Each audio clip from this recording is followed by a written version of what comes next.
పెద్దబొట్టు ఈ కొంచెమే కాదు, క్యాంటీన్ వరకు కూడా నేను కాంక్రీట్ రోడ్ వేస్తాను. ఏమిట్రా ఇలా చూస్తున్నారు నా వంక అన్నారు. మాకంతా ఆశ్చర్యమైంది. ఆయన మనతో అమాయకంగా చెప్పిస్తారు, కానీ అది చెప్పిన తర్వాత దాని యొక్క విలువ తర్వాత తెలుస్తుంది. ఆ దేదీప్యమైన ముఖకాంతి చూసి స్వామి స్వామి స్వామి సాయిబాబా సాయిబాబా అంటే క్లాప్ కొడుతుంటే చెవు పట్టుకుని ఒక ట్విస్ట్ ఇచ్చారు. స్వామి పొదుపు జాగ్రత్త. Oh my God. ఇంకా రేపటి నుంచి మన మందిరంలో నిత్య కళ్యాణం పచ్చతోరణం రోజు కట్టాలమ్మా. చెయ్య వెనక చాచి ఒక్క గుద్దు గుద్ది మీద ఓహో ఇలా చేస్తున్నావా అని మెడిటేషన్ అని పక్క నవ్వుకున్నారు. గంటలు గంటలు ఆగకుండా ఎవరిని చూడబుద్ధి అవుతుంది. ఇదేరా దైవత్వం అంటే. ఓం శ్రీ సాయిరామ్. ప్రియమైన సాయిమాత పావన చరణారందములకు నమస్కారములు. రేడియో సాయి శ్రోతలకు సాయిరామ్. 60స్లో నేను గమనించిన, స్వామి నాకు అవకాశం ఇచ్చిన కొన్ని సన్నివేశాలు మీతో పంచుకోవాలని కుతూహలంగా ఉంది. మధురాధిపతే అఖిలం మధురం. ఎన్నిసార్లు విన్నా, ఏ విధంగా చెప్పుకున్నా ఆ స్వామి కథ, సాయి భాగవతం మనకి ఎంతో ఉత్సాహాన్ని ఉల్లాసాన్ని కలిగిస్తుంది. మొదట ఎపిసోడ్లో మేము రాగానే, అంటే మేమే కాదు భక్తులు రాగానే స్వామి దయతో ఎలా ఆదరిస్తారు, ప్రశాంతి మందిర వాతావరణం ఎంత వికాసంగా ప్రకాశంగా దేదీప్యమానంగా వచ్చిన వాళ్ళని అబ్బురపరుస్తుంది అని చెప్పడానికి ప్రయత్నించాను. మరి కొన్ని సంఘటనలు. తరచూ స్వామి ఆ మందిర ప్రాంగణంలో దర్శనమిస్తూనే ఉండేవారు. బాల్కనీ నుంచి కానీ వరండాల నుంచి కానీ, కొన్నిసార్లు ఆ మైదానంలో కానీ, మందిరం చుట్టూ ఉన్న మైదానం నుంచి కానీ తిరుగుతూ ఎంతో ఆనందంగా ప్రేమతో భక్తులకు దర్శనమిస్తుండేవారు. అదే కాకుండా నేను మొన్న మొదటి ఎపిసోడ్లో చెప్పాను, కొత్త వాళ్ళు వస్తుంటే ఏదో తన సొంత పిల్లలు ఊరి నుంచి వచ్చినట్టు, స్కూల్ నుంచి తిరిగి వస్తుంటే అమ్మ ఎంత ఆనందంగా ఆ పిల్లల్ని ఆదరిస్తుందో అలా ఉండేవారు. భక్తులు కూడా స్వామిని చూసి మైమర్చిపోయేవారు. నేను చిన్నతనం అయినా కానీ మొదటిసారి స్వామిని చూడగానే ఆ దేదీప్యమైన ఆ ముఖకాంతి చూసి స్వామిచారు స్వామి స్వామి సాయిబాబా సాయిబాబా అంటే క్లాప్ కొడుతుంటే, ఆ రోజుల్లో ఎక్కువ నిశ్శబ్దం, ఎక్కువ మాట్లాడకూడదు.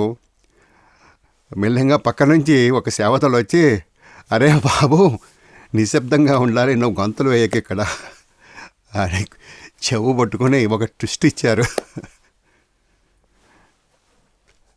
సాయిబాబా సచ్చరిత్ర, సిద్ధి సాయి సచ్చరిత్రలో ఉంటుంది. ఎన్నిసార్లు చూసినా ఆ తన్వి తీరేది కాదు. మరలా చూడాలి మరలా చూడాలి మరలా చూడాలి అని అనిపిస్తుంది అని. ఉదయమే స్వామి 6:30కే దర్శనమిచ్చేవారు. ఇది ఉదయ దర్శనం అనేవారు. ఎక్కువ తిరిగేవారు కాదు. ఆ సిట్టింగ్ రూమ్ నుంచి 2-3 అడుగులు బయటకు వేసి ఏదో ముఖ కళివలతో చేయి ఊపుతూ ప్రతి ఒక్కరిని గమనిస్తూ ఉండేవారు. ఆ దర్శనం కోసం ప్రతి ఒక్కరూ, ఆ మొదటి దర్శనం మాత్రం ఎవరూ మిస్ అయ్యేవారు కాదు. అది ఎలాగుంటుందంటే, మన సుప్రభాతంలో కూడా ఒక చరణం ఉంది. చిత్రావతీ తట విశాల సుశాంత సౌదే తిష్టంతి సేవక జనాస్తవ దర్శనార్థం. ఇది భక్తులు కూర్చునే విధం. ఆదిత్యకాంతి రనుభాతి సమస్తలోకాన్ సత్యసాయి భగవన్ అని పాట పాడతాము. మరి ఎందుకంటే నేను ఆదిత్యకాంతి అని చెప్తున్నాను, అప్స్టేజ్లో ఒక పక్క నుంచి స్వామి దర్శనానికి బయటకు వస్తుంటే మరి ఎలాగొస్తున్నారు అంటే మరి అది మనం ఊహించుకోవాలి. కానీ ముగ్ధ మనోహర రూపం, ఆ తేజో రూపం చాలామంది అంటుండేవారు. ఎన్నో విధాలుగా రకరకాలుగా ఆ స్వామి ముఖకాంతులు మారుతుండేవని, ఒక్కొక్కళ్ళు ఈ స్వామిని చూస్తే నిజంగా వాళ్ళతో మాట్లాడవచ్చా, వీళ్ళతో మాట్లాడకూడదా, ఎవరు వాళ్ళు అని నాకు ఆవిడ నేను చూసినప్పుడు అనిపించేది కాదు. దర్శనమై స్వామి లోనగానే ఒకళ్ళొకళ్ళు తట్టుకొని కొత్త వాళ్ళని కదా, చూసారా స్వామిని, చూసారా మీరు ఎంత బాగున్నారు, చూసారా నాకు పచ్చగా కనిపించారు అని, రామునివా నీవు కృష్ణునివా అని పాటల్లో కూడా ఆ స్వామి ఆ దివ్య రూపం గురించి వస్తుంది. స్వామి మందిరం అంటే ఇప్పుడు మనందరం కూర్చొని దర్శనం చేసుకునే ఆ ముందు వైపు నుంచే కాకుండా ఆ వెనక భాగం నుంచి కూడా, అప్పుడు లేడీస్ సైడ్ అనేవారు, సౌత్ ప్రశాంత్ సైడ్ అనుకోవచ్చు, చిన్న కారిడార్ ఉండేది. ఆ చిన్న కారిడార్ మందు ఇంకొక ఈ టెంపుల్ ఆర్కిటెక్చర్తో ఇంకొక పెద్ద కారిడార్ వచ్చింది. తర్వాత ఎక్కువ స్వామి రాలేదు. ఆ చిన్న కారిడార్ వచ్చినప్పుడు స్వామి, ఎందుకంటే వెనకాల భాగం కొండ ఎత్తు, కింద భాగం మధ్యం తక్కువ కాబట్టి ఏదో స్వామి దగ్గరగా ఉన్నట్టు కనిపించేదన్నమాట. చాలామందితో స్వామి అక్కడ మాట్లాడుతుండేవారు. ఏదన్నా ఎవరన్నా కావాలని అడిగితే సమాధానం కూడా చెప్పారు. చిన్న సంఘటన, నేను స్వామి అది అపార కృప, స్వామి వస్తే పరిగెత్తుకుని వెళ్ళిపోయేవాడిని దగ్గరికి. ఒకరోజు నన్ను స్వామి చూసి, అరే చిత్రావతి పొంగుతోంది, స్కూల్కి వెళ్ళకు ఈరోజు అన్నారు. మరి ఇంకొక విషయం చెప్పాలి, 63లో మా అమ్మగారు రాగానే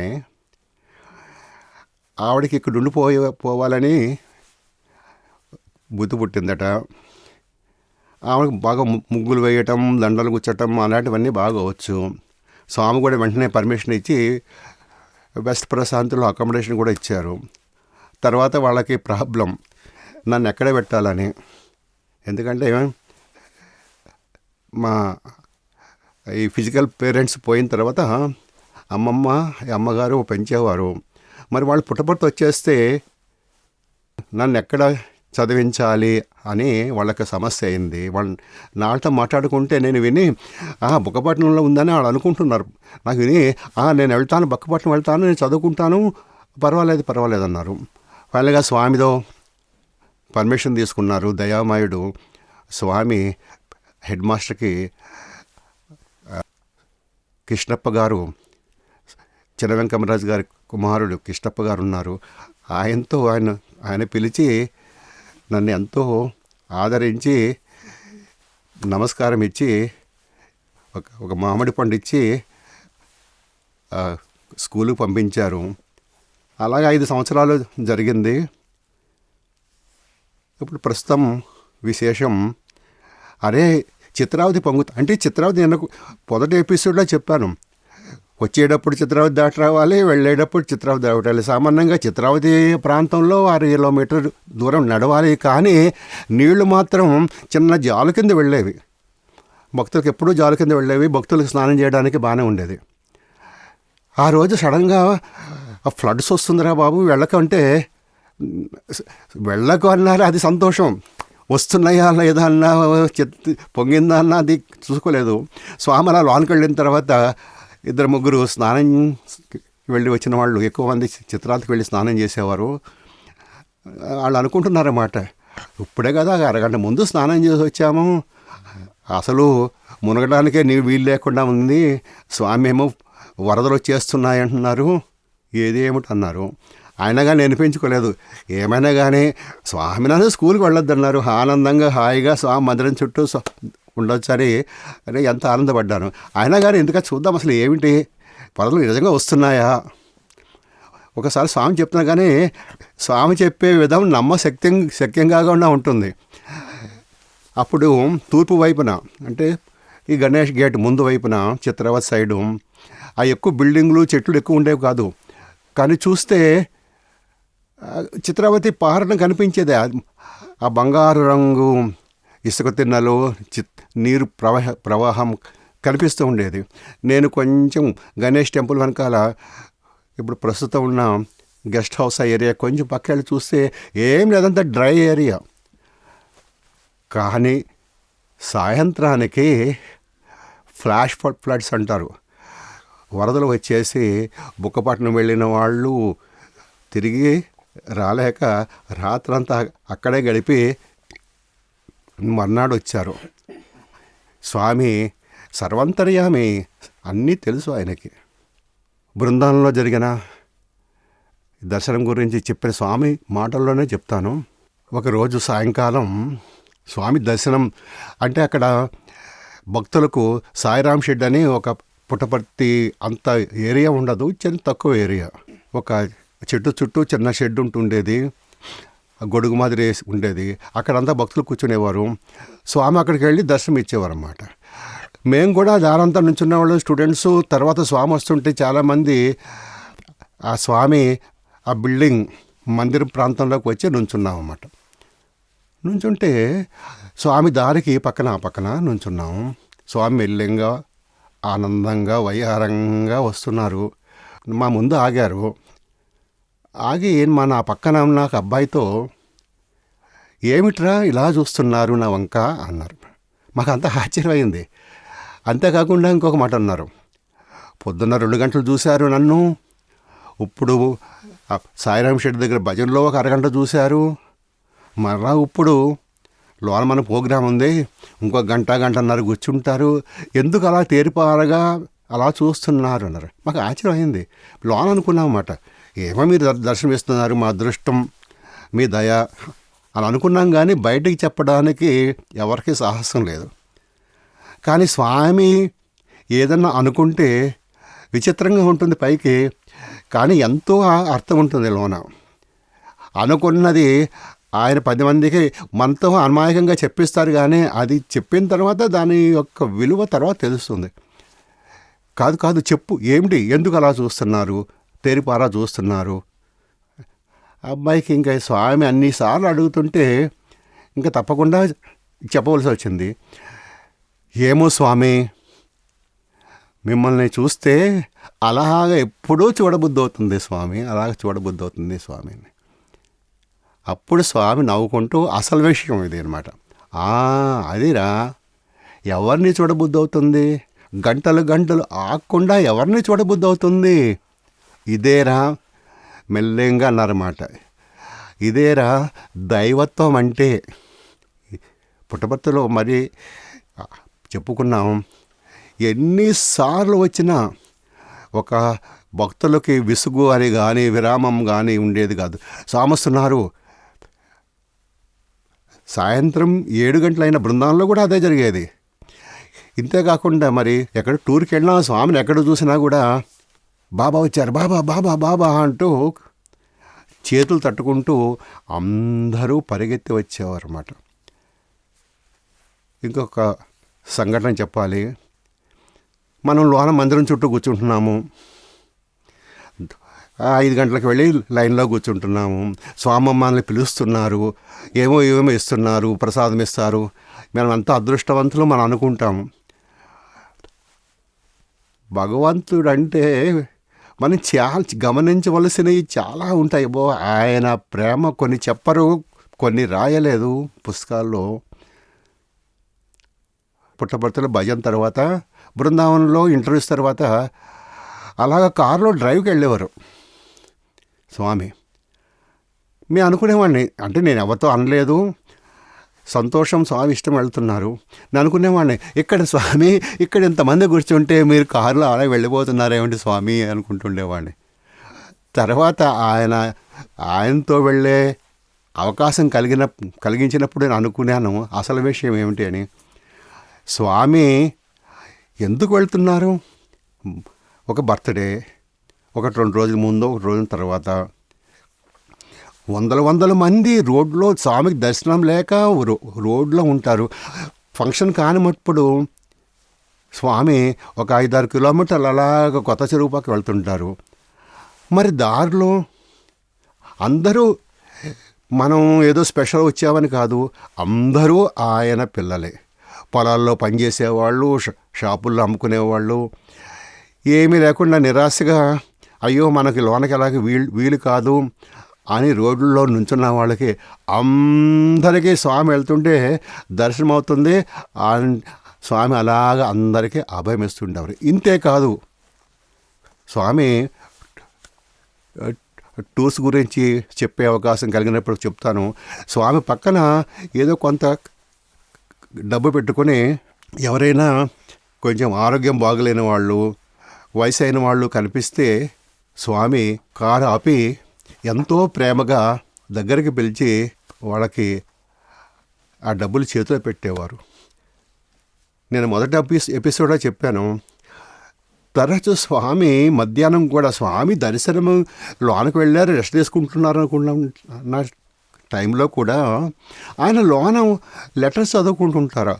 ఒక 5-6 లెటర్స్ చదివిన తర్వాత ఆ చింపేసినవి చదివిన ఆ పేపర్లు తీసుకెళ్ళి ఆ కారిడార్లో మూల ఆ వేస్ట్ పేపర్ బాస్కెట్ ఉండేది, అందులో వేశారు. వేస్తూ పక్కన ఎవరైనా వచ్చారా, ఎవరైనా భక్తులు వచ్చారా, ఆయన కోసం చూస్తున్నారా అని అలా చూస్తూ ఉండేవారు. అలాగే కారులో కూడా వెళ్ళేటప్పుడు ఆయన ఎప్పుడూ కూడా నిద్రపోయేవారు కాదు. అలాగే చూస్తూ పక్కన అలాగే చూస్తూ ఎవరైనా ఒంట్లో బాగలేకున్నా ఎలాగన్నా ఎవరైనా దీనజనులు ఉంటే అలా చూసేవారు. స్వామి ఆ ముఖ కలువకలు గమనించి రాధాకృష్ణ బ్రదరు కారు స్లో చేసేవాడు. స్వామి వెళ్ళంగా ఆపు ఆపు ఆపు అనేవారు. అని అక్కడ పక్కన ఏమన్నా ఆ బ్యాగులో ఏమన్నా పండున్నా లేకుంటే క్యాష్ ఉన్నా లెక్క పెట్టుకునేవారు కాదు. అలా తీసి అది కూడా స్వామి చేసే పనులు మనం గమనిస్తుంటే ఆశ్చర్యపోతుంటాయి. ఇది భగవంతుడు సర్వశక్తిమయులు, పక్కన వాళ్ళకి ఇరా అనొచ్చు కదా. ఎందుకంటే వాళ్ళకి కూడా స్వామి చేత్తో తీసుకుంటేనే ఆనందం. ఆ డబ్బులో పండు చేత్తో పెడితే అది మహాప్రసాదం వాళ్ళకి. ఒక పండు ఇస్తే అరే నువ్వు ఎవరా, కిటికీ దగ్గర మనం ఉన్నాం కదా అని అరే నువ్వు ఎవరా అనేవారు కాదు. స్వామి అలాగ వంగి ఆ కిటికీ తలుపు కొంచెం డౌన్ చేయించి అలాగని తీసుకునేవారు అన్నమాట. అలా ఇచ్చేవారు వాళ్ళకి. అబ్బా మహాప్రసాదం, ఈరోజు ఇలాంటి మహాప్రసాదం స్వామి చేతులతో దొరికిందని ఎంతో ఆనందపడేవారు. ఇంకా ఎవరైనా పాత భక్తులు ఎవరైనా ఉంటే కొంచెం తలుపు కూడా తీసి కాలు కొంచెం అలా పక్కన పెట్టేవారు, కొంచెం ముందుకు పెట్టేవారు. అబ్బా ఆ శ్రీచరణాలు స్పృశించి ఎంతో ఆనందించేవారు. ఇంకొక సంఘటన, ఇది ఊటీలో జరిగింది. 1-2 సంఘటనలన్నా స్వామి బయటికి వెళ్ళినప్పుడు ఎలాగుంటారు అని. స్వామి దర్శనం మామూలుగా 10 గంటలకి అలా లేటుగా ఇచ్చేవారు అక్కడ. ఎందుకంటే భక్తులు కూడా లేటుగా వచ్చేవారు. అందుకని స్వామి మాత్రం స్వామి రొటీన్ ఎప్పుడూ సమానమే, మామూలుగానే ఉంటుంది. 8 గంటలకి టిఫిన్ అయిపోతుంది. అయితే ఒక్కరోజు టిఫిన్ అయిపోయిన తర్వాత స్వామి ఆ భగవంతం గారు ఆ కాలంలో చాలా తక్కువ మంది పిల్లల్ని తీసుకెళ్ళేవారు. ఒక 7 మంది పిల్లలు. అదృష్టం కొద్దీ నాకు కూడా అప్పుడు అవకాశం దొరికింది. టిఫిన్ అయిపోయిన తర్వాత ఇంకా చాలా టైం ఉంది, ఇంకా 1.5 గంటలు ఉంది. భగవంతం గారు, గోకాక్ గారు ఇలాంటి పెద్దలు ఉంటే కొంచెం అలా వెళ్ళొద్దామా భక్తులు వచ్చే వరకు అని అంటే, మందిరం వెనకాల ఆ కొండల పక్కకి చిన్న రోడ్డు ఉంది. ఆ రోడ్డు అలా కొంచెం ముందు 2-3 పర్లాంగులు ముందుకు వెళ్తే టీ గార్డెన్స్ ఉన్నాయన్నమాట. కొంచెం అలాగ వెళ్ళి చూసొద్దాం రండి అని బయలుదేరారు. కూడా స్టూడెంట్స్ కూడా వెళ్ళడానికి పర్మిషన్ ఇచ్చారు. ఒక 2-3 ఫర్లాంగులు వెళ్ళిన తర్వాత మరి స్వామి ఆ కొండల మీద నడవడం అది అలాంటివన్నీ వర్ణించలేం. ఆ పక్కనే కొంతమంది ఆ టీ గార్డెన్స్లో వెనకాల బుట్ట తగిలించుకొని టీ ఆకులు కోసుకుంటున్నారన్నమాట. కోసుకుంటుంటూ స్వామిని చూసి అందరికీ తెలుసు స్వామి అప్పటికే దేశం అంతా ఏ మూలైనా కూడా స్వామి గురించి ప్రతి ఒక్కళ్ళకి తెలుసు, అందరికీ తెలుసు. సాయిబాబా వచ్చారు తమిళ్లో సాయిబాబా ఉందాచి అనే బుట్టలు విసిరివేసి దగ్గరకు వచ్చేసారన్నమాట. వాళ్ళు పరిగెత్తుకు వస్తుంటే స్వామి అభయమిస్తూ నెమ్మదిగా రండి అని ఆ అభయహస్తంతో వాళ్ళు కూడా మనం మొదటిసారి పత్తికి వచ్చినప్పుడు ఎలా ఆనందం వ్యక్తం చేస్తారో ఆ ఊటీ కొండల్లో వాళ్ళు ఆకులు కోసుకుంటూ టీ ఆకులు కోసుకుంటూ వస్తే ఆ ఆనందంతో చేతులు తడుతూ ఆ ముఖార విందాన్ని ఆశ్చర్యంగా చూస్తుంటే ఆ దృశ్యాలు మనం వర్ణించలేం. తర్వాత పర్తిలో 1-2 సంఘటనలు. ఉదయమే కామావధాని గారు ఇప్పుడు 8 గంటలకి మన రుద్రం చదువుతున్నారు కదా మందిరంలో. అప్పుడు కామావధాని గారు పైకి వెళ్ళి స్వామి పాదాల చెంత కూర్చొని పాదసేవ చేస్తూ రుద్రం చదివేవారు. ఆయన పరమశివుడు. మరి స్వామి ఆ సిట్టింగ్ రూమ్లో బెడ్ మీద కూర్చునేవారు. నీవు రాముడివా కృష్ణుడు అంటే ఇక్కడ నువ్వు శివుడువా శేషసాయివా అనిపిస్తుంది. లోన కూడా ఆ బెడ్ మీద కూర్చున్నప్పుడు కూడా ఆ పట్టు పీతాంబరం, ఆ పట్టు అంగి, ఆ పాదాలకు పైకి ఎవ్వరూ లేనప్పుడు కూడా దేవుడే ఆ పాదాల మించి పైకి తొలగనిచ్చేవారు కాదు. ఆ వెనకాల గోడకు ఆనుకుని ఎంత సింపుల్గా ఉండేది.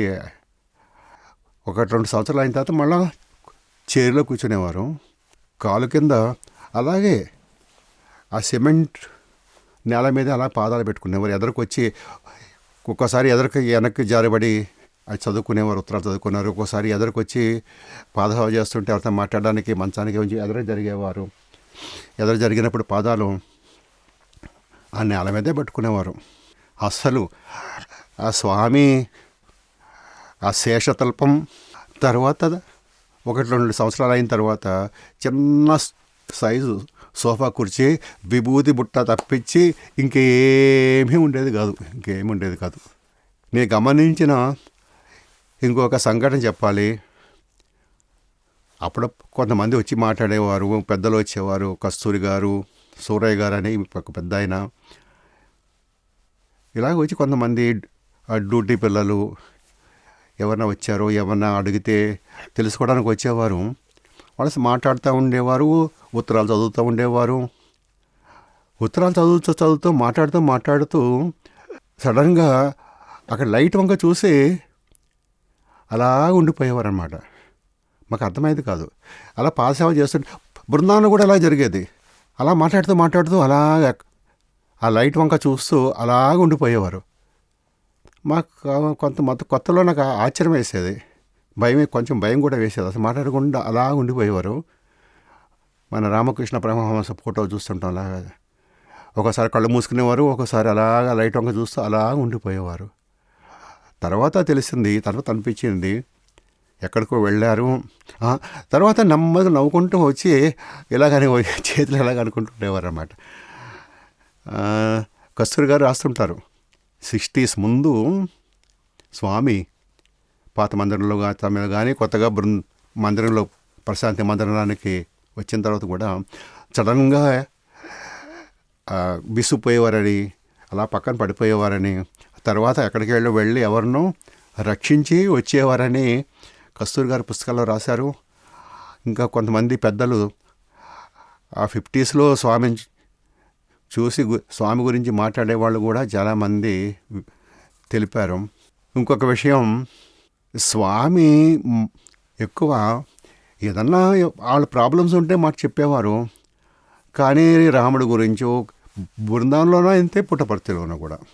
పుట్టపర్తిలో నేను చూసిన తక్కువ, బృందావనంలో ఎక్కువ. ఆ గోపికలు, గోపాలరు, కృష్ణుడు, భాగవతం ఎక్కువ బృందావనంలో. ఇక్కడ కూడా రామాయణం ఏమేమో చెప్తుండేవారు. ఆ చెప్తూ ఆ సంఘటన వచ్చినప్పుడు కిలకిలకిలా నవ్వేసేవారు. నవ్వుతూ ఖర్చేపు కూడా అలా అడ్డం పెట్టుకునేవారు. భజన టైంలో కూడా సింహాసనం మీద కూర్చొని ఆ పాటలకి, ఆ సన్నివేశాలకి, రాముడి గురించి, కృష్ణుడి గురించి, రంగడి గురించి పాడుతుంటే ఆ సన్నివేశాలకి అలా వెళ్ళిపోయేవారేమో. అలా స్పీడ్గా చేత తాళం వేస్తూ పక్కన నవ్వేస్తుండారు, కిలకిలకిలకిలా నవ్వేస్తుండేవారు. మన సడన్గా ఎక్కడికో చూస్తున్నట్టుండేది. నాకు అనిపించేది కొన్నాళ్ళు చూసిన తర్వాత ఆయన సన్నివేశాల్లో ఆ కాలంలో అలాగా చూస్తూ అవి గుర్తు చేసుకుంటున్నారేమో అనిపించేది. అప్పుడు జరిగిన విషయాల గురించి చెప్తున్నాను కాబట్టి ఇంకొక 2 చిన్న విషయాలు చెప్పాలి. స్వామి పొదుపు, జాగ్రత్త. ఓ మై గాడ్,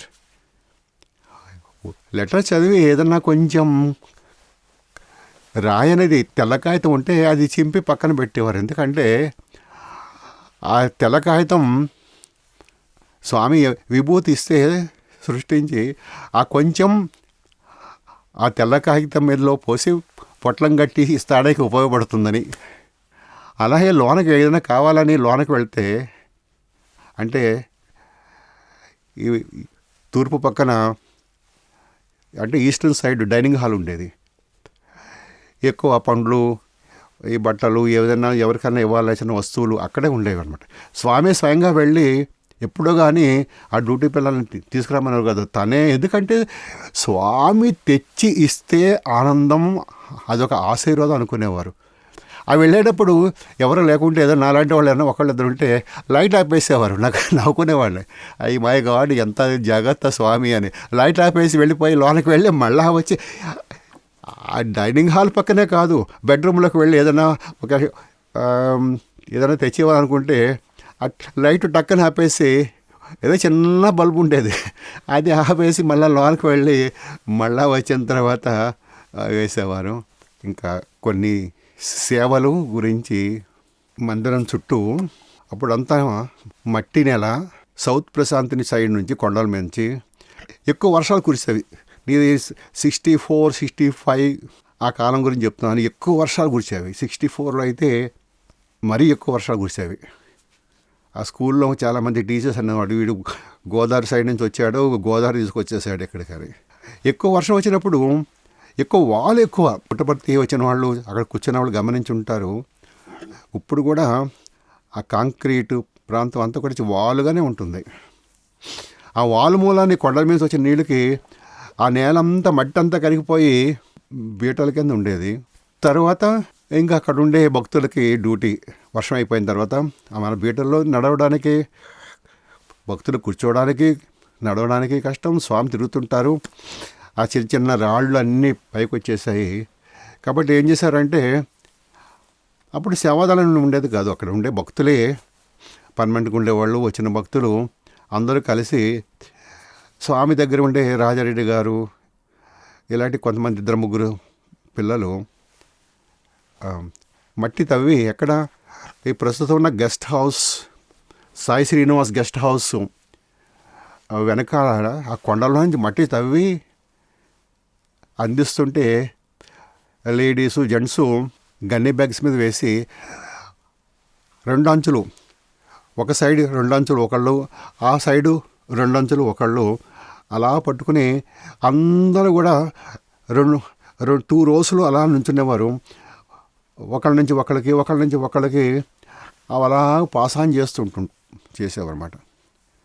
పాసాన్ చేస్తుంటే మన ఆ బ్యాగులు వెనక్కి ఇవ్వాలి కదా, మేము బ్యాగు అందిస్తుండేవాళ్ళం అన్నమాట, వెనక్కి ఖాళీ బ్యాగులు. ఆ మట్టి సదిరి దాని మీద చిత్రావతి నుంచి కొంచెం ఎద్దుల బండి మీద ఇసుక తెచ్చి, ఆ ఇసుక పరిచి నునుపు చేసేవారనమాట. ఆ మట్టి పాస చేసేవాళ్ళ దగ్గర.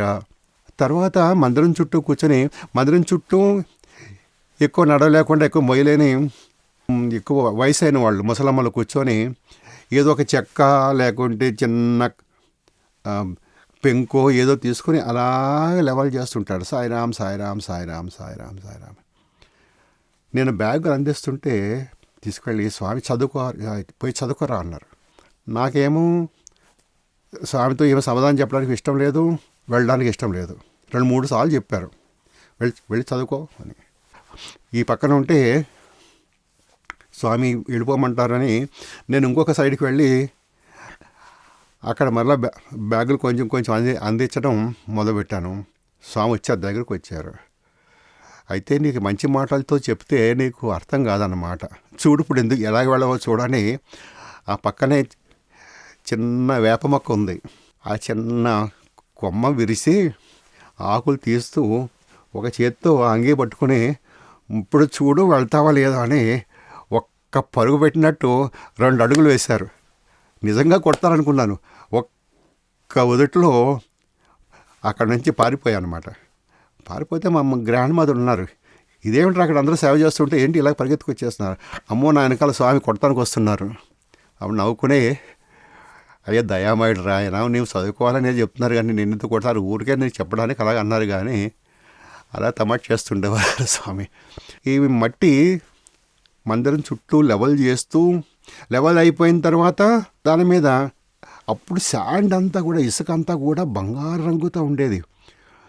ఆ స్వామి నడిచిన ప్రాంతం చిత్రావతి వస్తుంటే కొత్త ఇసుక వస్తుంటే మంచి ఇసుక మెరిచిపోతూ ఉండేది. చాలామంది పాత భక్తులు చూసే ఉంటారు. ఎంత బంగారం రంగులో బంగారు కణాల్లాగా ఉండేది చిత్రావతి ఇసుక. అలా సవర్ చేస్తుండేవారు.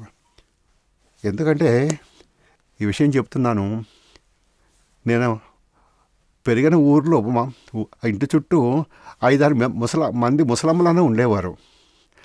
60-70 సంవత్సరాలు వయసు వాళ్ళు అప్పటి కాలంలో వయసు అయిన వాళ్ళు మంచం మీద ఉండేవారు ఎక్కువ.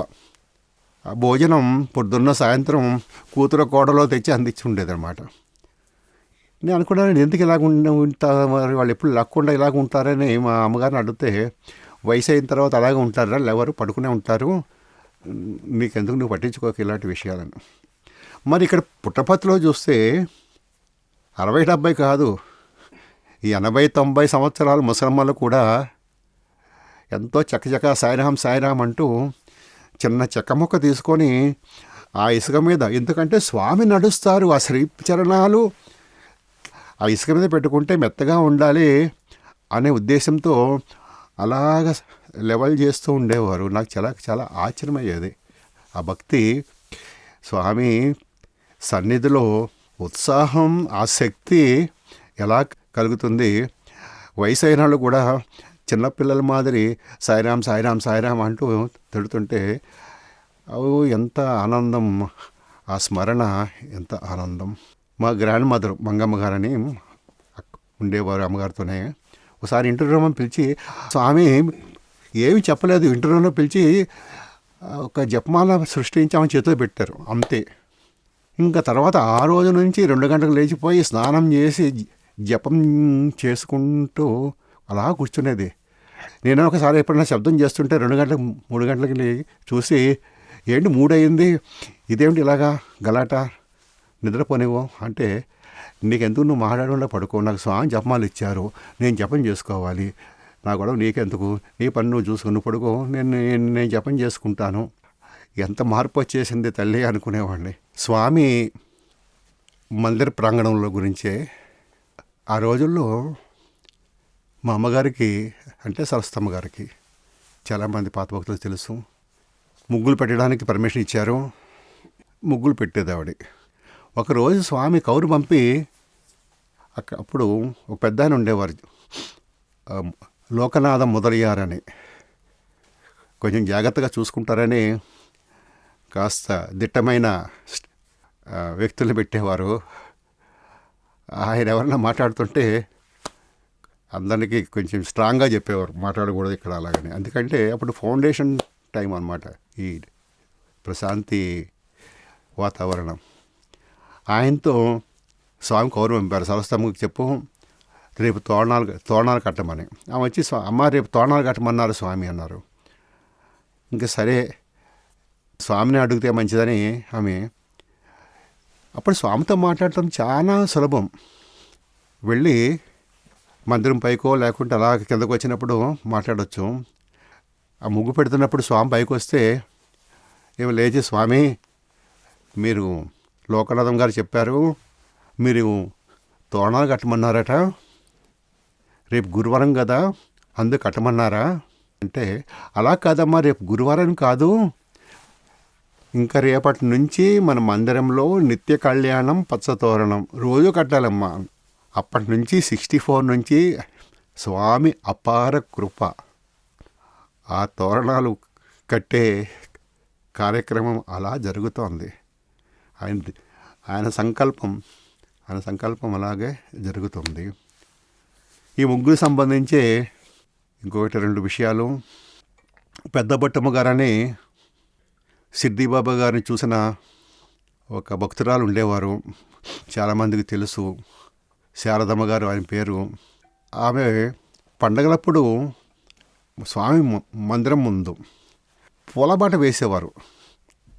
చాలామంది వీడియోస్లో, ఈ పండగ వీడియోస్లో, బర్త్డే కానీ దసరా వీడియోస్లో చూసుంటారు.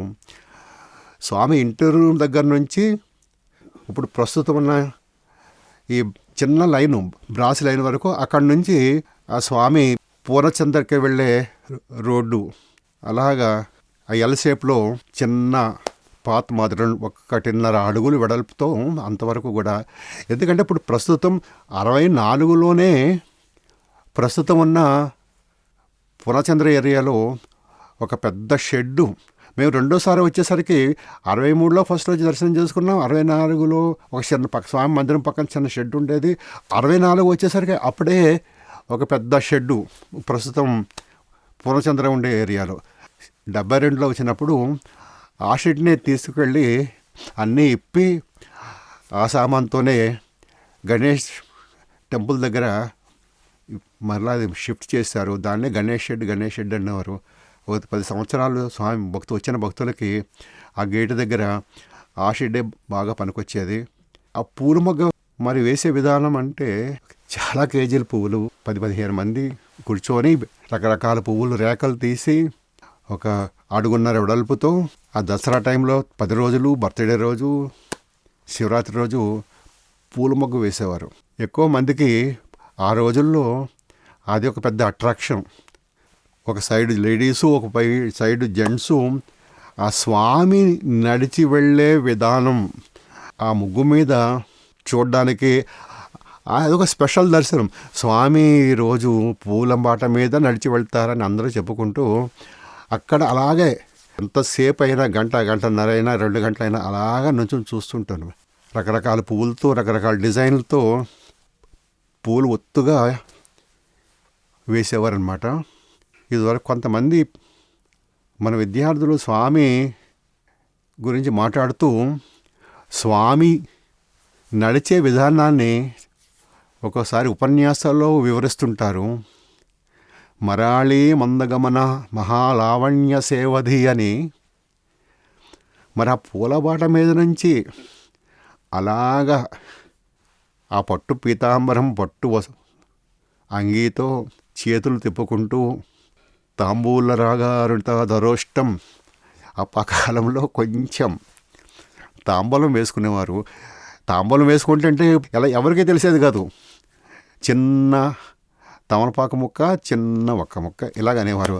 ఆ ఎర్రని పెదాలతో, దట్టమైన కురులతో వెళ్తుంటే ఆ శ్రీచరణాలు ఆ పూలను తన్నుకుంటూ వస్తుంటే, ఆ పూలు అందం మీద పక్కన వాళ్ళ మీద పడుతుంటే అదొక ఆశీర్వాదంగా, అదొక బ్లెస్సింగ్గా ఉండేది.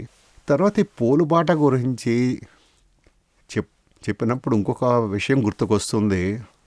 ఇది స్వామి దగ్గర 15 సంవత్సరాల ముందే స్వామి ఆయన సర్వాంతర్యామి, ఎన్నో మహిమలు.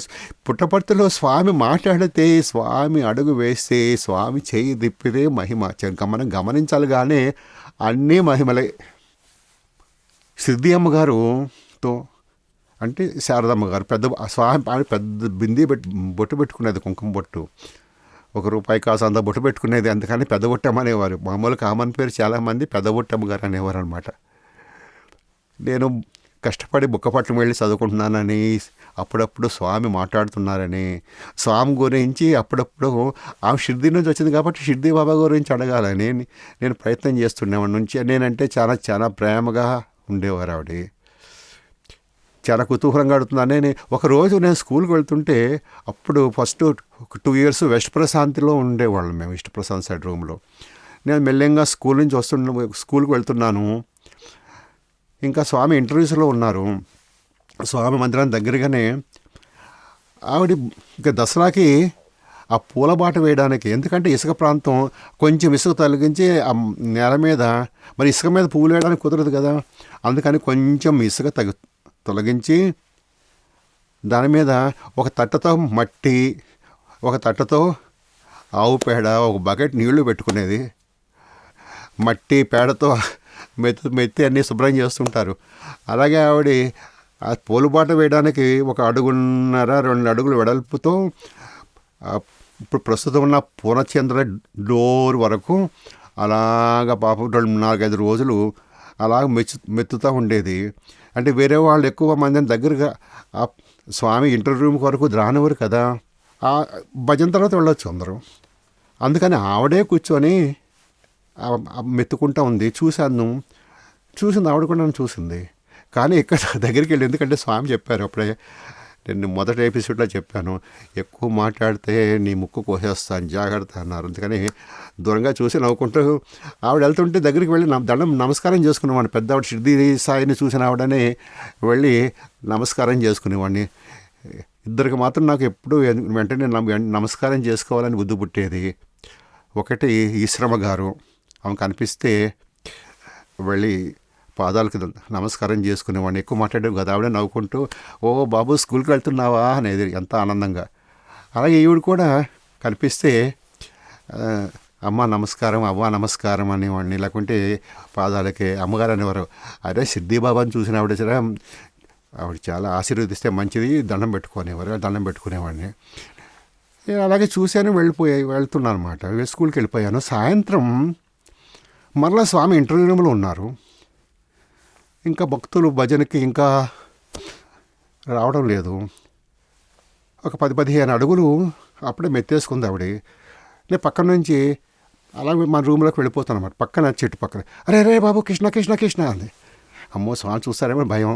దగ్గరకు వచ్చి, స్వామి నువ్వు వెళ్ళిన తర్వాత, స్వామి ఇంటర్వ్యూలు అయిపోయిన తర్వాత నా దగ్గరకు వచ్చి ఏమన్నారో తెలుసా? ఏదో అంటుంటారు స్వామి. ఏమన్నారు?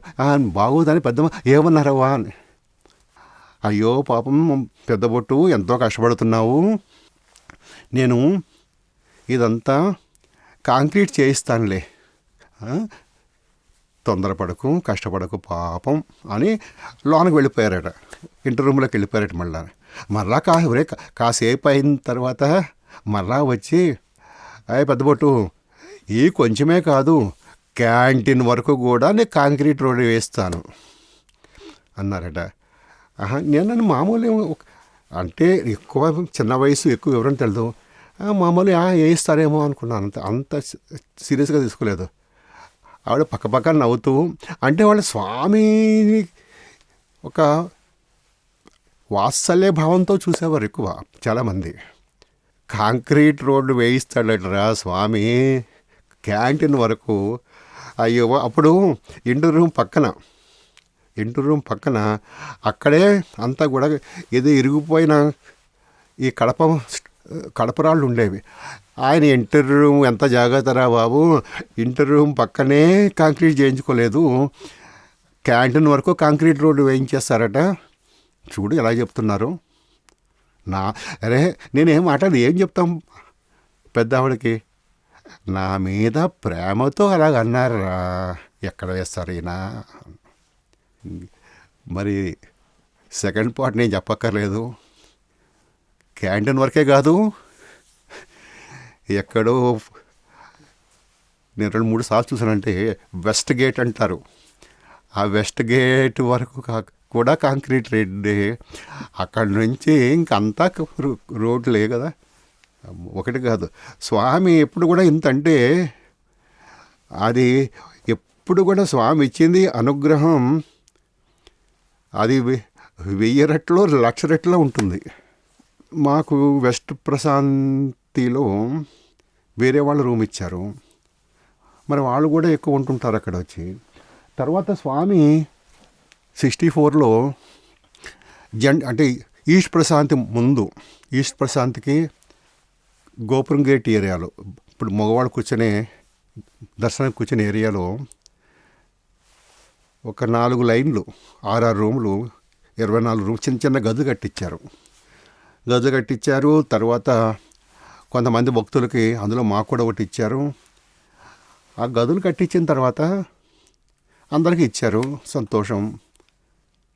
ఒకరోజు ఒక 4 రోజులు అయిన తర్వాత బెజవాడ ఆ జిల్లా ప్రెసిడెంట్ అనమాట, సమితి ప్రెసిడెంటు శివరామకృష్ణయ్య గారని, ఆమె తల్లి, ఆమె పేరు కూడా ఈశ్వరమ్మ గారు. మాకు ఇచ్చిన లైన్లోనే ఆమె కూడా ఇచ్చారు, చాలా మహాభక్తురాలు. నేను స్కూల్కి వచ్చేసరికి మా గ్రాండ్ మదర్ దగ్గర కూర్చొని మాట్లాడుకుంటుంది. ఏమిటి ఆ సారాంశం అంటే, ఆమె స్వామి ఇంటర్వ్యూ పిలిచారట ఈశ్వరమ్మ గారిని. ఇంటర్వ్యూ పిలిచి, అమ్మ ఈశ్వరమ్మ ఎప్పుడు పిలిచారు? ఆ రూములు ఇచ్చిన సాయంత్రం, చిన్న చిన్న రూములు ఇచ్చిన సాయంత్రం. అమ్మ ఈశ్వరమ్మ చూడు, రూమ్ బాగుంది కదా, నీకు రూమ్ ఇస్తా, ఇంకొక రూమ్ ఇస్తా, కుళాయిలు ఉంటుంది, కరెంట్ బల్బు లైట్ ఉంటాయి, అన్నీ కిచెన్ ఉంటుంది, అన్ని సౌకర్యాలతో నీకు రూమ్ ఇస్తాను అన్నారట. ఆవిడ పక్క నవ్వుకుంటూ మా గ్రాండ్ మదర్తో చెప్తే ఆవు కూడా అర్థం కాలేదు. East side, west side, south side 3 కుళాయిలు ఉండేవి. ఇప్పుడు కట్టినవే 24 రూములు. అవి కాకుండా ఈస్ట్, వెస్ట్, సౌత్ సైడు ఇంకొక 50 గదులు ఉన్నాయి. అవి 50, 20 కలిసి మొత్తం కలిసి 80 రూములు ఉన్నాయి. 80 రూముల్లో కుళాయిలు పెట్టిస్తాను అంటున్నారు. అయ్యో స్వామి, పొద్దున్నే నాకు రూమ్ ఇచ్చి మధ్యాహ్నం నన్ను ఇంటర్వ్యూ పిలిచి నీకు కుళాయిలున్న ఇల్లు ఇస్తారమ్మా అని అన్నారు అని ఆయన అంటే, ఆయన అన్నీ త్యాగం చేసి స్వామి మాటలకి వాళ్ళకి అనుమానం కాదు. ఆయన వాళ్ళకి కొంతమంది చాలామంది స్వామిని ఎంత వాత్సల్య భక్తి, వాళ్ళకి నీళ్లు పట్టుకోవడానికి బాధపడుతున్నానని ఆయన ప్రేమతో ఇలా నన్ను భుజగిస్తున్నారు, ఎంతమందిని ఇలా సముదాయిస్తున్నారు పాపమో అని అనుకునేవారు. మరి ఇంటికి ఒక కుళాయి కాదు, 70 ఇళ్ళు కాదు, 700 పైనే ఉండి ఉంటాయి. ఒక కుళాయి కాదు, ఇప్పుడు చూస్తే ఒక్కొక్క రూములో 3-4 కుళాయిలు కూడా ఉన్నాయి. పుట్టపర్తిలో ఉన్న మాకు స్వామితో పాటే స్వామి సేవ చేస్తూ తరించిన కొంతమంది మహనీయుల గురించి కూడా చెప్పాలని నాకు ఎంతో కుతూహలంగా ఉంది. అందున కస్తూరి గారి గురించి చెప్పాలంటే నాకు చాలా ఇష్టం. ఆ కస్తూరి గారు ఈ సత్యసాయి అవతార వైభవంలో స్వామి గురించి 10 మందికి తెలియజేసి, పుస్తకాల ద్వారా, సనాతన సారథి ద్వారా తెలియజేసిన మహానుభావుడు ఆయన. వ్యాస భగవానులాగే చిన్న ఎపిసోడ్ వస్తే ఒకళ్ళు అంటున్నారు అది విని, బాబు ఏమి భాష, ఆ ఇంగ్లీష్ చూస్తుంటే వింటుంటే మాకు మహా ఆశ్చర్యంగా ఉంది. నేను నవ్వుకుంటూ అన్నాను, మరి అన్నీ అలాంటివన్నీ కూడా అంత భాష ఇంగ్లీషు నేను చిన్నప్పటి నుంచి గోకాక్ గారు తప్పించి నేను ఎక్కడా వినలేదు. ఆయన సరస్వతీ పుత్రులాగా ఆ ఇంగ్లీష్తో అందరినీ, ఇంగ్లీష్ వాళ్ళని, ఆయన మలయాళీ ప్రాంతం నుంచి వచ్చి కన్నడ ప్రాంతంలో పెరిగి తెలుగులో నన్నయ్య భట్టారులాగా అందరినీ తెలుగులో ఉర్రూ తొలగించిన మహానుభావుడు. నాకు ఆయన గురించి చెప్పాలంటే ఎందుకంటే సంతోషం. ఈస్ట్ ప్రశాంత్ సైడు ఒక 7-8 నంబర్ ఇప్పుడు ప్రస్తుతం ఉన్నారు స్వామి మందిరానికి నిదానంగా ఆయన ఇల్లు ఉండేది. ఆ పక్కనే మా ఇల్లు కూడా ఉండేది. మేము స్వామి దగ్గరికి వెళ్ళినప్పుడు చాలాసార్లు చూశాను. ఏదో పని మీద పైకి వచ్చి స్వామిని ఎన్నో వివరాలు అడుగుతుండేవారు. నాలాంటి చిన్నపిల్లల్ని స్వామి ఏదో పండు పొలం వేసి అడిగి పిలిచి 2 ముట్టికాయలు వేసి వెళ్ళరా నాయన అనేవారు. ఆయన వయసులో పెద్ద ఆయన, అన్నీ తెలిసి ఆయన, కానీ మహాభక్తి. స్వామి పుట్టపర్తిలో లేనప్పుడు మామూలుగా ఇప్పుడు సమర్పణ ప్రోగ్రాంలని చాలామంది వేరే వేరే ఊరికి వెళ్ళి మాట్లాడుతున్నారు. అప్పుడు స్వామి ఎక్కడికైనా టూర్ వెళ్తుంటే ఆయన కూడా వెళ్ళేవారు. ఎందుకంటే రికార్డ్ చేయడానికి, అన్నీ రికార్డ్ చేసుకోవడానికి ఆయన కూడా వెళ్ళేవారు. ఇప్పుడు మన రేడియో సాయి బ్రదర్స్ రికార్డ్ చేస్తున్నారు అన్నీ. అలాగే అప్పుడు స్వామి కూడా వెళ్ళి ఆ ఫొటోసు, స్వామి చెప్పిన వాక్యాలు, స్వామి చేసిన మహిమలు, అక్కడ గురించి భక్తుల గురించి అన్నీ రికార్డు చేసుకునేవారు ఆయన. మరి రికార్డ్ చేసుకున్న తర్వాత ఇక్కడికి వచ్చి అబ్బో ఎంతో ఉవ్విళ్ళూరుతూ భక్తులందరినీ పిలిచి ఆయన తన్మయత్వంతో ఊగిపోతూ, అమ్మా నేను గోవాలో చూశాను, గోవా వెళ్ళాము, ఇలా జరిగింది, ఎలా జరిగింది, ఈ స్వామి మహిమలు. ఎక్కువ నాకు బాగా గుర్తు స్వామి ద్వారకా వెళ్ళినప్పుడు సముద్ర తీరంలో ఉండే ఆ ఇసుకలో నుంచి ఆ కృష్ణుని తీస్తాం. అబ్బో ఎంతో తన్మయత్వంతో ఊగిపోతూ చెప్పారు. స్వామి ఎలా తీసి ఆ ఫోటోకి అంతా చూపించి, అమ్మ మొన్న జరిగింది స్వామి ఇలా తీసి ఆ బంగారు కృష్ణుని తీసుకుని మరలా తన ఒళ్ళో పెట్టుకున్నారు. అలాగే ఆయన ఎలాగ టెన్షన్ పడ్డారు. ఎక్కడ గోవాలో అపెండిసైటిస్ వచ్చినప్పుడు ఆయన అనేవారు, ఈయన దేవుడు తప్పకుండా తగ్గించేసుకు, కానీ ఏదో కొన్ని క్షణాలు అలాగా మాకు మా భక్తిని పరీక్షించడానికి ఏమిటో అలాగొకసారి ఊపి చూపించారు. మేకు కొట్టి అలా ఊపినట్టు మమ్మల్ని అలా కొంచెం ఊపి చూపించేవారు. తర్వాత ఇలాగ అనుకుని ఏం లేదు అంతా పోయిందన్నారమ్మో. ఆ పెస్టిసైడ్ వచ్చి మేమందరం కూడా ఏడుస్తుంటే, అమ్మో స్వామి ఒక్క నిమిషంలో ఏం లేదు పోయింది అనేవారు. ఇలాంటి దేవుడిని ఎక్కడన్నా చూసారమ్మా మీరని అక్కడ ఉండే భక్తులకి, పర్మనెంట్ భక్తులకి ఎంతో ఆనందంగా చెప్తుండేవారు. తరువాత ఈస్ట్ ప్రశాంత్లో వరండాలో చిన్న టైప్ రైటర్ పట్టుకొని స్వామి ఈ సనాతన సాధ ఆర్టికల్స్ రాస్తుండేవారు. ఆయన రాసిన ఆర్టికల్స్ తెలుగు ఆయన భాష కాదు, అయినా కానీ నేర్చుకుని ఆ వేదాంతం ఇంగ్లీష్లోకి అనువదించి చెప్తుండేవారు. మరలా ట్రాన్స్లేట్ చేసేవారు. ఎందుకంటే ఈ వాహినీలన్నీ కూడా సనాతన సాధలో ప్రతి నెల స్వామి రాసినవి యథాతథంగా వేసేసేవారు. కానీ ఇంగ్లీష్ సనాతన సాధి మాసపత్రికలో కస్తూరి గారి ట్రాన్స్లేషన్ వేస్తుండేవారు అనమాట. ఆ వయసులో అసలు ఎంత ఓపికగా వేద పాఠశాల బిల్డింగ్ పక్కనే ప్రెస్ ఉండేది. ఆ ప్రెస్ దగ్గరికి వెళ్ళి ఆయనే రాసిన కాగితాలన్నీ అందించుకోవడం, మళ్ళా వాళ్ళు ఆ ప్రింట్ వేసిన ప్రూఫ్ కాగితం తెచ్చి ఇస్తే మరలా ఆయన చదువుకోవడం, మరలా స్వామికి వెళ్ళి చెప్పడం. అబ్బో ఇదంతా అమోఘం నాయన. నేను ఇప్పుడు అలా వెళ్తుంటే పెద్దను కదా అని నేను కొంచెం అనుమానిస్తూ దూరంగా వెళ్తుంటే రామకృష్ణ ఇలాగరా అంటుండేవారు ఎంత ప్రేమగా. దగ్గరికి వెళ్తే నాకు కొంచెం భయంగా, పెద్ద ఆయన మహానుభావుడు వెళ్తే ఏమిటి స్కూల్కి వెళ్తున్నావా, చదువుతున్నావా, బాగా చదువుతున్నావా అంటుండేవారు. ఇంతమంది చేసే పనులన్నీ కూడా ఆయన పేపర్లు ఆయనే తెచ్చుకోవటం, పేపర్లు అన్నీ ఆయన సక్క చేసుకోవటం, టైప్ ఆయన కొడతాం, ప్రూఫ్ రీడింగ్ అన్నీ ఆయనే, సనాతన సాధి మళ్ళా ఎన్ని చెప్పో అన్నీ ఆయనే చేసుకునేవారు. కానీ అంత ఆనందంతో ఆ స్వామిని తలుచుకుంటూ ఉవ్విళ్ళూరిపోతుండేవారు ఆయన. నాపై ఎంత ప్రేమ అంటే, స్వామి 68లో ధర్మక్షేత్రం నిర్మించారు. ధర్మక్షేత్రం ఓపెనింగ్కి పుట్టపర్తి నుంచి నా పాత భక్తుల్ని అందరినీ రమ్మన్నారు. అందరినీ స్వామి పేరున ఆయనే లిస్టు రాసుకుని చెప్పారనమాట, మీరంతా రావచ్చు అని.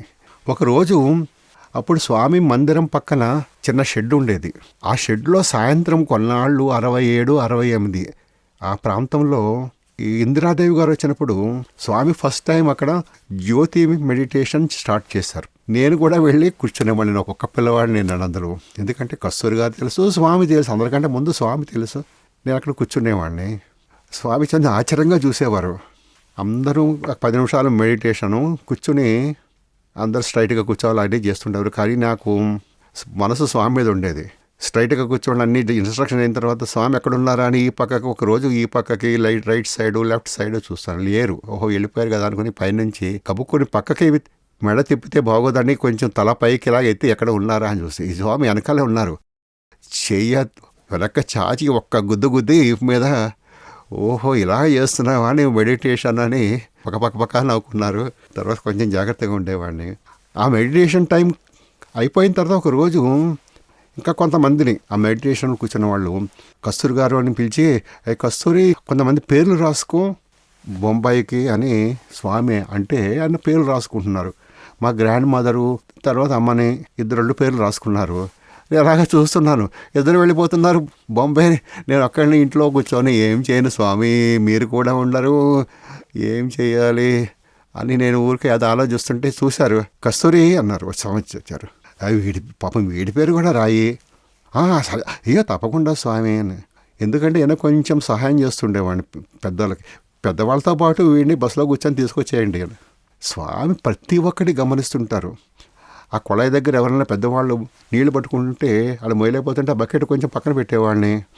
బుక్కపట్నం వెళ్ళినప్పుడు తప్పదన్నట్టు, బాబు ఈ టాబ్లెట్ తెచ్చి పెడతావా అంటుండేవారు. సరే అమ్మా అని అది కొని ఆ బ్యాగులో వేసుకుని తెచ్చేవాడిని.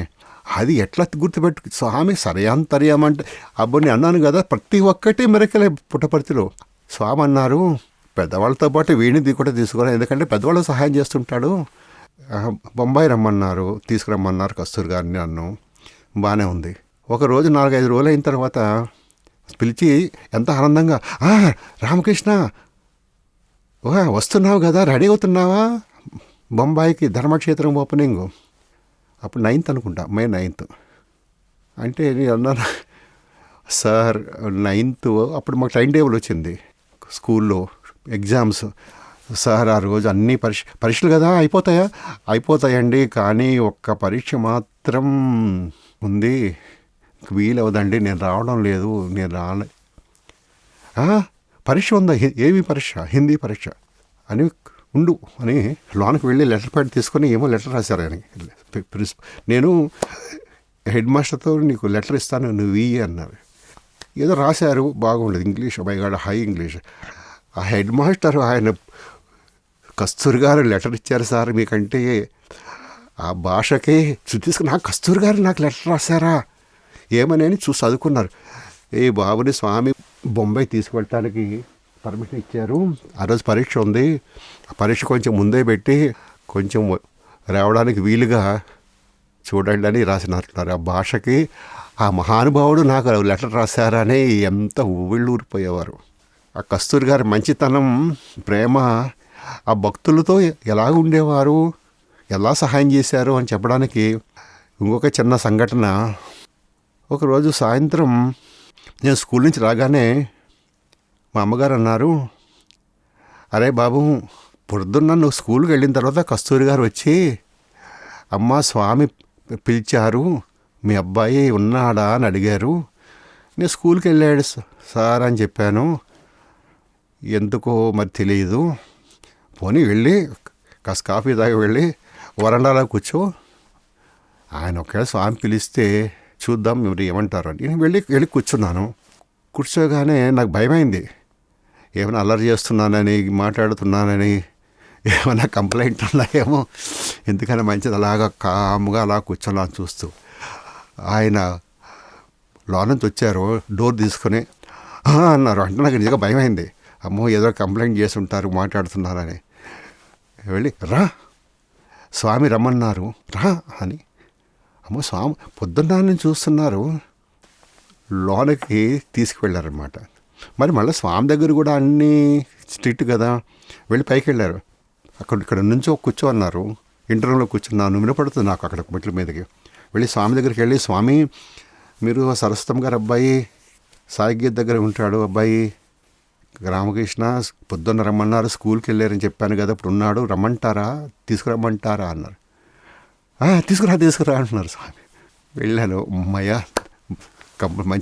బాగా మంచి కోసమే స్వామి జరుగుతుంది అనుకున్నాను. వెళ్ళిన తర్వాత స్వామి వచ్చావురా అని అంటాను. వచ్చారు, మరి ఏమిటి మొట్టికాయలు వేస్తారా? వచ్చి ఒక షర్టు తీసి ఇలా వచ్చి నీ కోసం నీకు ఇద్దామని పెట్టుకున్నాను రా, వేసుకోను. స్వామికి అంత ఇది మాతృభావన అంటే ఆ దయా. వేసుకో ఇచ్చేసి తీసుకెళ్ళడం లేదు, వేసుకోమన్నారు. సరిపోతుందా లేదు, ఆ పక్కకు వెళ్ళి వేసుకున్నా. అంటే మామూలుగా నేను అనుకున్నాను వేసుకోమంటున్నారు కదా, సరిగ్గా సైజ్ సరిపోయిందో చూస్తారని ఒక బటన్ వేసుకొచ్చేసి, ఎందుకంటే లేట్ అవుతుంది అన్ని బటన్లు వేసుకుంటుంటే మళ్ళీ ఇప్పేయాలి. తీసి ఒక బటన్ వేసుకొస్తే రా అంతే. మంచం మీద కూర్చుంటారు తీసుకొస్తే, అలా కాదురా సరిగ్గా వేసుకుంటే కానీ తెలియదు కదా ఎలాగుందో అలాగే పాపం. సరే వేసుకుందాం అనుకున్నాను. స్వామి ఒక్కొక్క బట్టలు అన్నీ వేసి బాగానే ఉంది సరే అన్నాను. స్వామి కొంచెం వెనక్కి జరిగారు. నేను మర్చిపోయాను అంత ప్రేమగా చూస్తుంటే. ఆ మెత్తని పరుపు ఏదో మాట్లాడుతున్నారు, ఏదో చేస్తున్నారు. ఇంత ఆ గుండెల వరకు వచ్చేది. చిన్న ఎత్తు మంచం అయినా కూడా చిన్నపిల్లాను కదా, అయ్యింది ఇక్కడ వరకు వచ్చేది. అవి ఏదో చేస్తున్నారు, ఎంత ముద్దుగా ఉన్నారు చూస్తే మర్చిపోయాను అంతే. ఏదో వెళ్ళి ఆ మంచం మీద ఇలా పడిపోయేలా చూస్తుంటే ఏమనలేదు పాపం స్వామి. ఇంకొక సంఘటన చెప్పాలి. ఎన్ని అవకాశాలు ఎంత దగ్గర ఉన్నారో స్వామి పరీక్షలు లేకుంటే అది కర్మను అనుభవింపజేసేవారు. కస్తూరి గారు కూడా అన్ని కష్టాలు తట్టుకుంటూ ఆనందంగా అలా ఉండేవారు. ఎవరు అన్నారు అప్పుడు మరలా సౌత్ ప్రశాంత్లో అన్ని కొత్త బిల్డింగ్లు మారినప్పుడు మరలా మా కస్తూరి గారి ఇంటి పక్కనే మాది 6వ నెంబర్ రూము 8వ నెంబర్ రూము కస్తూరి గారిది. ఆ అమ్మగారు అన్నారు, అరే చిన్నప్పటి నుంచి తెలుసు కస్తూరి గారు అబ్బాయి మూర్తి గారు పోయారట, నువ్వు వెళ్ళి కనిపించకపోతే బాగోదు, వెళ్ళి కనిపించు చూసిరా, ఆయన పెద్ద ఆయన దగ్గర కదా వెళ్ళన్నారు. ఒకరోజు సాయంత్రం వెళ్ళాను. వెళ్తే ఒక పాపం ఆయన స్నానం చేసి కుర్చీలో కూర్చున్నారు. లోనకి వెళ్ళాము. ఆయన చూడగానే ఆ పాత రోజులు పాత విషయాలు గుర్తొచ్చాయి. కొంచెం నన్ను చూడగానే చిన్నపిల్లాడని చిన్నగా, అంత బాధలో ఉండి కూడా చిన్నగా నవ్వు ముఖం పెట్టుకున్నారు. ఆయన చిన్నగా నవ్వు ముఖం పెట్టుకుంటాక మర్చిపోయి నేను కూడా ఎక్కువ ఆనందంగా నవ్వు ముఖం పెట్టేసుకున్న తర్వాత వెంటనే ఆ లోన్ నుంచి ఆ మనవలు అంతా స్నానం చేసి వస్తుంటే అప్పుడు తట్టింది, బాబోయ్ కొడుకు పోయి వీళ్ళంతా బాధలో ఉంటే నేను హిహి అంటుంటే స్వామి ఎంత తప్పు చేస్తున్నానో అనుకుని ఎంతో చాలా బాధపడిపోతున్నా అన్నమాట. అప్పుడు స్వామి వెంటనే నన్ను గమనించి, కాదు రామకృష్ణ, ఎవరైనా బాధలో ఉంటే అయ్యో ఇలా అయిందా అలాగయిందా అని మనం అది రిపీట్ చేయకూడదు, నవ్వుకుంటూనే ఉండాలి. నవ్వుతూ ఉంటే బాధలో ఉండే వాళ్ళకి కూడా ఆనందం అవుతుంది. నువ్వు చేసిన చాలా మంచి పని, నువ్వు నవ్వుకుంటుంటే నాకు ఎంత ఆనందమైంది. ఇదే మంచి పని బాబు, సంతోషం. ఎలాగున్నావు కాలేజీలో, అదే జూనియర్ కాలేజ్ అన్నమాట, అప్పుడు చెప్తున్నావా సంతోషం అంటూ ఎంతో ఆనందించారు.